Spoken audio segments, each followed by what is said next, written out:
بسم اللہ الرحمن الرحیم۔ جہان تازہ کی افکار تازہ سے ہے نمود کہ سنگ و خش سے ہوتے نہیں جہاں پیدا۔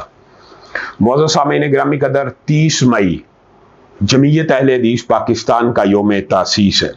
گزشتہ ایک سال کے اندر جمعیت اہل حدیث پاکستان نے پنجاب، صوبہ سندھ، صوبہ بلوچستان، صوبہ KPK اور گلگت بلتستان آزاد کشمیر میں اپنی تنظیم سازی کو اثر نو شروع کیا۔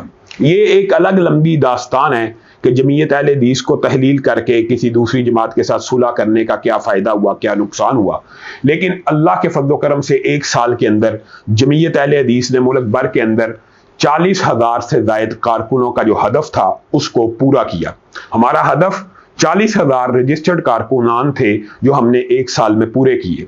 اس سال 30 مئی کو یوم تاسیس سے جمعیت اہل حدیث ایک نیا ہدف، ایک نیا چیلنج اپنے لیے قبول کر رہی ہے اور ملک بھر کے اندر ایک سال کے اندر مزید 2 لاکھ نئے رجسٹرڈ کارکنوں کا ہدف متعین کیا گیا، جو مختلف علاقوں کی جماعتیں اس ہدف کو پورا کریں گی۔ چونکہ گزشتہ سال تو تنظیم سازی کے اثر نو تنظیم سازی کے اندر مشغول اور مصروفیت کی وجہ سے 40,000 اگرچہ کارکنان کا ہدف بہت بڑا تھا، لیکن الحمدللہ بآسانی حاصل کیا۔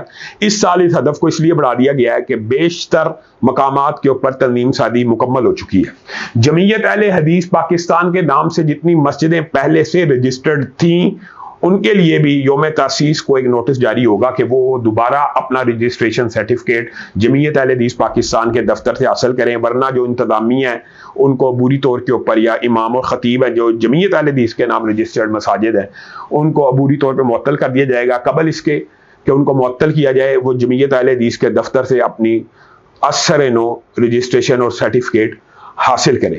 میری پاکستان کے تمام اہل حدیثوں سے یہ اپیل ہے اور مسلمانوں سے بھی یہ اپیل ہے کہ وہ جمعیت اہل حدیث پاکستان کی سوچ، فکر اور نظریے کے ہم آہنگ ہو جائیں۔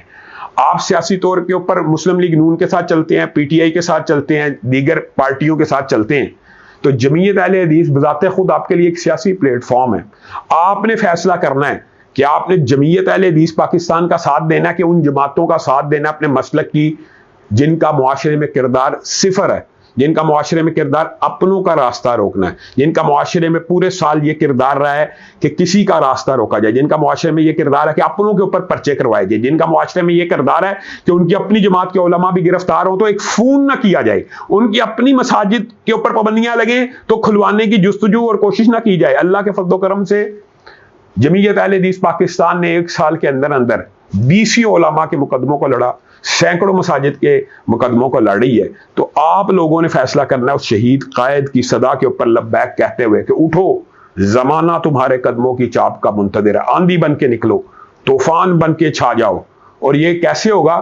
جب آپ یہ جو ہدف ہے اس کو حاصل کریں گے۔ تو جمعیت اہل حدیث کے جتنے ذمہ داران ہیں جس علاقے میں موجود ہیں، وہ دفتر سے رکنیت فارمز کو حاصل کریں، اشتہارات کے جو سیمپلز ہیں ان کو حاصل کریں کہ رکنیت سازی کرنی کیسے ہے۔ تو اللہ کے فضل و کرم سے انشاءاللہ ایک سال کے اندر نئے رجسٹرڈ کارکنان کی تعداد 2 لاکھ ملا کر اور پچھلے 40,000 ملا کے انشاءاللہ اگلے سال کے اینڈ تک 2,40,000 رجسٹرڈ کارکنان ہو جائیں گے۔ انشاءاللہ ہم اس سال بھی اس ہدف کو ہر صورت حاصل کریں گے۔ وآخر دعوانا ان الحمدللہ رب العالمین۔